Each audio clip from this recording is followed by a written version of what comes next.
लंबे समय से बाबरी मस्जिद के पक्षकार रहे इकबाल अंसारी रामचरितमानस पर उठे विवाद से आहत हैं। उनका कहना है कि रामचरितमानस को राष्ट्रीय ग्रंथ घोषित करना चाहिए। साथ ही यह कानून भी बनना चाहिए कि किसी भी धर्म के मुख्य ग्रंथ या पुस्तक पर टिप्पणी करने वालों को सजा मिले। इकबाल अंसारी आगे कहते हैं कि अगर प्रधानमंत्री नरेंद्र मोदी और मुख्यमंत्री योगी आदित्यनाथ के कार्यकाल में रामचरितमानस को राष्ट्रीय ग्रंथ घोषित नहीं किया गया तो आखिर कब किया जाएगा।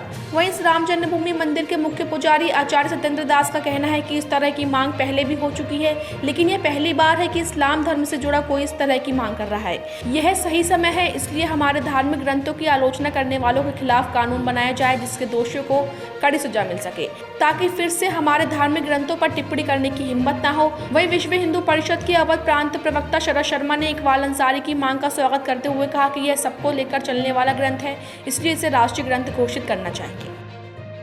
देखिए, सवाल हमारे अयोध्या का है। अयोध्या राम की नगरी है और रामचरितमानस पे ऊपर तमाम लोग टिप्पणी करते रहते हैं।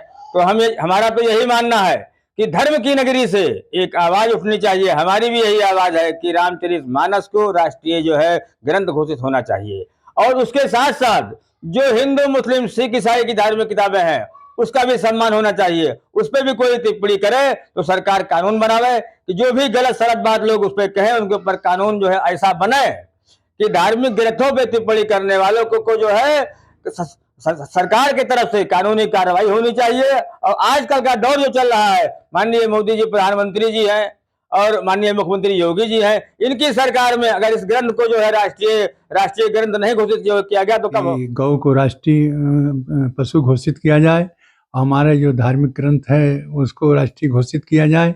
इसको बहुत पहले मांग कर चुके हैं। अब जो यदि इकबाल अंसारी हैं जो इस्लाम के हैं, वो यदि हमारे हिंदू ग्रंथों के संबंध में ऐसा बोल रहे हैं तो बहुत अच्छी बात है।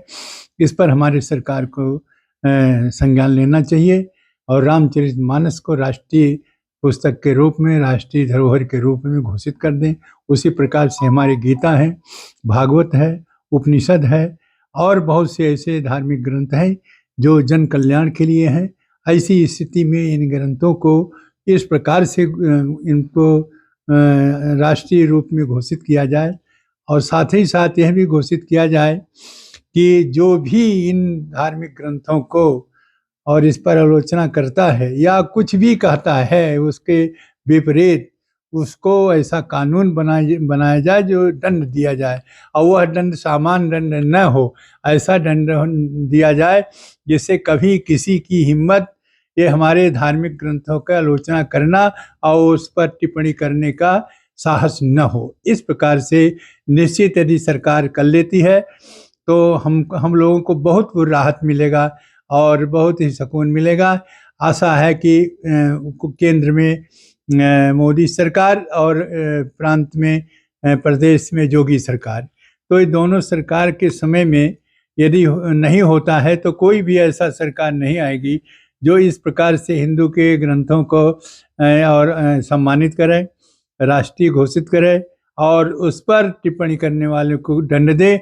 ऐसा यही सरकार है जो कानून बना सकती है और ऐसा बना देने से और हिंदू के ग्रंथों बारंबार जब देखो जिसकी जो इच्छा होती है वो उटपटांग बोल देता है और उस पर टिप्पणी करने लगता है और हम लोगों को सहन करना पड़ता है। सभी भी हिंदू विचारधाराओं को सहन करना पड़ता है और सहन करके चुप रहना पड़ता है। इसलिए यदि ऐसा कानून बन जाता है तो सरकार संज्ञान लेगी और वो दंड के भागी होगा, उसको दंड दिया जाएगा। इसलिए किसी का साहस ऐसा नहीं होगा। स्वाभाविक है, किसी भी धार्मिक ग्रंथ पर टिप्पणी नहीं होनी चाहिए। यह जो है न्याय संगत नहीं है और दंडनीय अपराध है।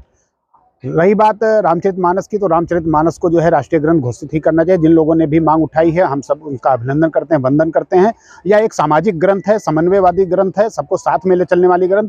और अन्य धर्मावलंबी अगर इस ग्रंथ को राष्ट्रीय ग्रंथ घोषित करने की मांग करते हैं तो इससे बढ़कर इस समाज के लिए कुछ नहीं हो सकता, इस देश के लिए नहीं हो सकता, क्योंकि यह सब में समन्वय को स्थापित करने वाली है, सबको एक साथ में ले चलने वाली ग्रंथ है।